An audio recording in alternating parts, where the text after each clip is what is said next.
So dear students, this is my second video regarding your lesson number 4, section number 1.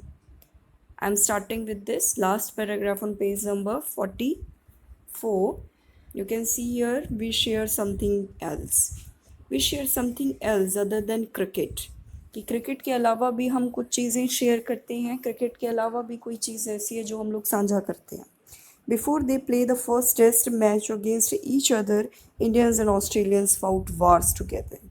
कि first test match series खेलने से पहले Indians and Australians fought war together कि Indians और Australian ने इकट्ठे मिलके लड़ाई लड़ी on the same side.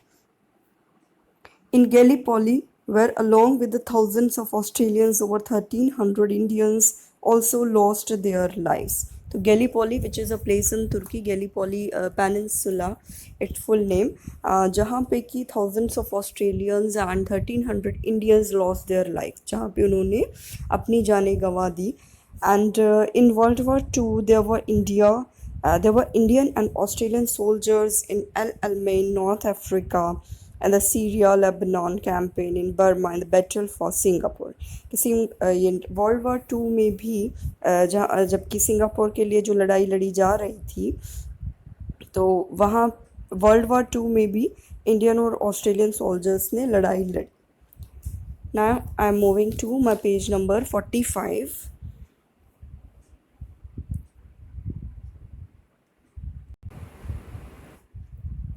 So here the first paragraph is given.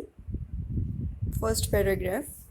Before we were competitors, Indians and Australians were comrades. कि इससे पहले कि हमें competitors हों, Indians and Australians were comrades. कि वे soldiers थे.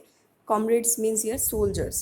So it is only appropriate that we are here this evening at the Australian War Memorial. So it is only appropriate. Appropriate means correct. That we are here this evening. कि ये ठीक है कि हम लोग आज शाम यहाँ पर हैं at the Australian War Memorial कि ऑस्ट्रेलियन वॉर मेमोरियल पर हम खड़े हैं. We are along with celebrating cricket and cricketers कि क्रिकेट और क्रिकेटर्स को सेलिब्रेट करने के अलावा we remember the unknown soldiers of both the nations कि दोनों नेशंस के सोल्जर्स को हम लोग याद करते हैं, याद कर रहे हैं. तो this is a good thing, this is appropriate. Now next paragraph here, it is however incongruous. So it is however incongruous. Incongruous here means you can say it means strange or surprising that I, an Indian, happen to be the first cricketer from outside Australia.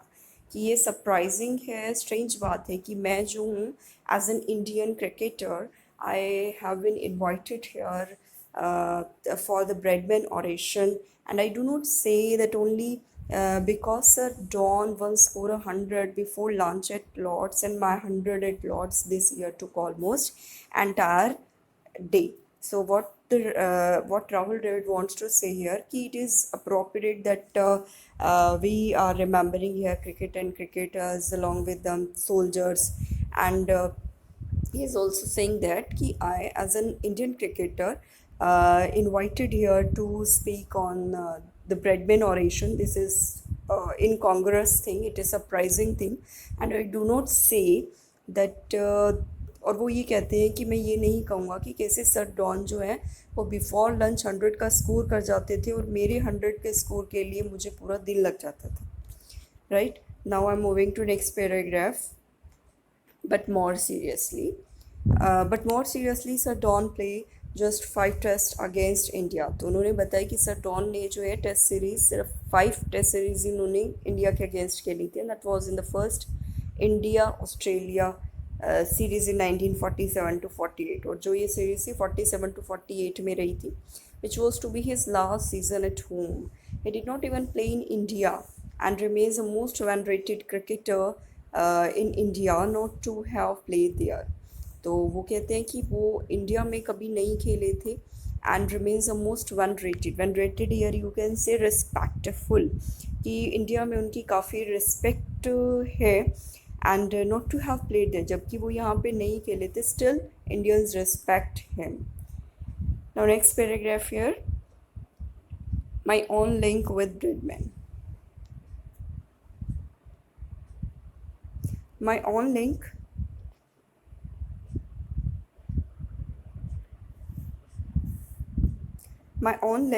with Breadman was much like that of most other Indians. कि मेरा जो link है, मेरा जो जुड़ाव है Bradman के साथ, वो दूसरे इंडियंस के जैसा ही है, through history books, some old video footage and his wise words. कि मैं उनको उनकी हिस्ट्री बुक्स या फिर उनकी वीडियोस को देख के या उनके वर्ड्स को सुन के ही उन्हें जानता हूँ। About leaving the game after then you found it positively as Breadman, then as selector, told Richie Benoit before the 1960 to 61 West Indies tour of Australia. तो रिची बेनॉट 1960 to 61 से बिफोर जो है West Indies tour of Australia, यहाँ आप ये कह सकते हो, यहाँ पे आप ये कह सकते हो कि जो ब्रेडमैन है वो रिची बेनॉट को बताते हैं बिफोर 1960 to 61 कि ब्रेडमैन एज अ सिलेक्टर वहाँ पे थे, और वो रिची बेनॉट को बताते हैं of sending a message out from cricket to its public, तो of players being temporary trustees of a great game। तो वो बताते हैं उनको, रिची बेनॉट को, जब वो एज अ सेलेक्टर काम कर रहे हैं ब्रेडमैन, तो वो उन्हें बताते हैं कि कैसे राइट मैसेज क्रिकेट के बारे में लोगों को जाना चाहिए, और वो ये भी बताते हैं कि कैसे पब्लिक जो है वो क्रिकेटर्स को कैसे एक टेम्प्रेरी ट्रस्टी की तरह डील करती है। ठीक है, कैसे वो उन्हें एक टेम्प्रेरी ट्रस्टी मानती है। One of the thing Bradman said has stayed in my mind that the finest of athletes set along with skill a few more essential qualities to conduct their life with dignity, with integrity, with courage and modesty। तो उन्होंने बताया कि Bradman ने जैसे ये सब चीज़ें बताई, तो राहुल द्रविड़ कहते हैं कि ये बातें ब्रेडमैन की मेरे माइंड में हमेशा के लिए रह गई। और वो बातें क्या हैं कि athlete should have few essential qualities, कि उसकी स्किल के अलावा एक एसेंशियल क्वालिटीज़ एक प्लेयर के अंदर होनी चाहिए, and those qualities are to conduct their life with dignity, with integrity, with courage and modesty. कि एक प्लेयर के अंदर डिग्निटी होनी चाहिए। Dignity means your worthiness, right, and your integrity means your honesty, and modesty means your humble, और courage तो आप लोग को पता ही है। सो असेंशियल क्वालिटीज़ जो है, ये सारी असेंशियल क्वालिटीज़ एक प्लेयर के अंदर होनी चाहिए, and all this he believed were totally compatible with These are compatible with pride, ambition, determination and competitiveness। कि ऐसा विश्वास किया जाता है कि इन क्वालिटीज़ के अलावा जो प्राइड है, एम्बिशन है, डिटर्मिनेशन है एंड कॉम्पिटिटिवनेस, ये सारी की सारी क्वालिटीज़ सब के सब मिला के एक प्लेयर के अंदर होनी चाहिए। May those words should be put up in cricket dressing rooms all over the world.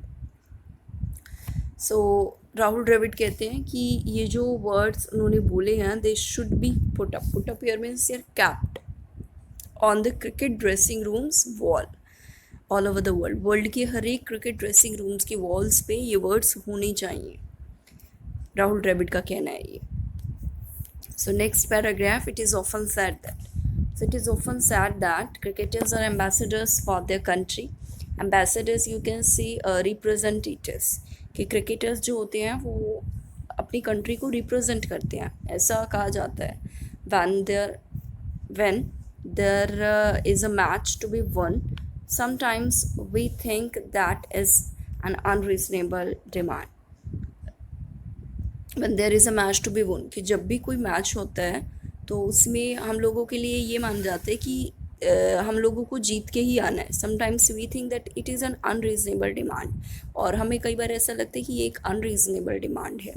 But we realise that as an Indian players we stand for a vast varied of an unfathomable and endlessly fascinating country.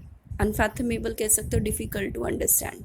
तो वो कहते हैं राहुल द्रविड़ कहते हैं कि मुझे ऐसा realise होता है कि एज एन इंडियन प्लेयर, जहाँ पे हम लोग खड़े हैं, जिस कंट्री में हम लोग हैं, जिसके लिए हम खेलते हैं, it has a varied culture, इसका वेरिड कल्चर है और काफ़ी डिफरेंट इसमें चीज़ें हैं, तो it is not easy to understand, which is not easy to understand.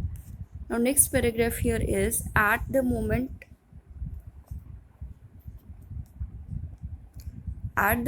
to wait too much of the outside world, Indian cricket represents only two things. तो इस मोमेंट पे जब मैं यहाँ खड़ा हूँ, too much of the outside world Indian cricket represents only two things.